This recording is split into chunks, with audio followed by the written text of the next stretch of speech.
I got a question by Bonnie Winsett. Say you have a pre-approval, what are the chances of finance being knocked back after winning at auction? Anxious about this. That's a really great question. In my 15 years of experience, these are the number of things that will knock you back in terms of a pre-approval.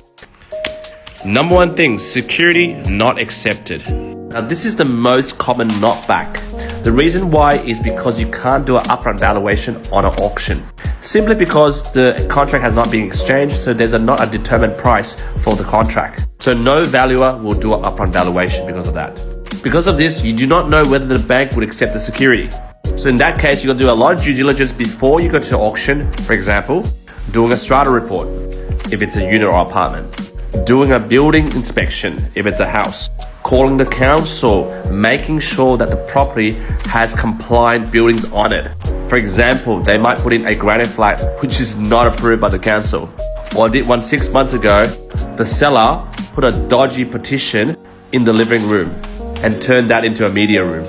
Now I don't mean to scare you, but sometimes it will just lower the valuation and not knock back your pre-approval. Now, a second reason that you will get a pre-approval knockback is that you lost your job or your income circumstances have changed. And it really depends on the timing of your pre-approval. Say, for example, you're on the last 60th day of your pre-approval, because pre-approvals usually last for 90 days. Don't for a second think the bank won't ask you for a pay slip or a bank statement to verify you're still working at the same place that you declared with the bank.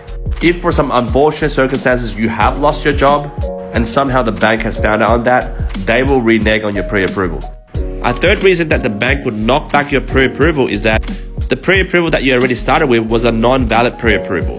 What do I mean by that? Is that the pre-approval that you originally had wasn't actually a pre-approval. For example, you walk to the bank and the teller goes, hey, you seem to be suitable for our pre-approval for finance.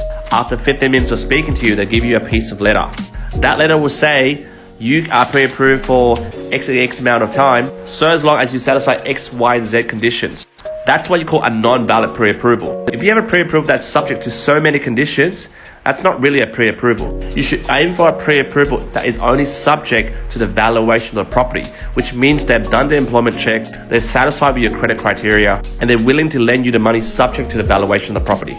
So hopefully you're not anxious about any of these reasons that might affect you, Bonnie Winsett. And if you do satisfy one of those conditions, if you bought in New South Wales, usually it's a 6-week settlement, and they usually grant another 15 days grace before they terminate your contract, and even after that, another 15 days to really terminate you. Hopefully that answers your question, Bonnie Winsett, and good luck with that.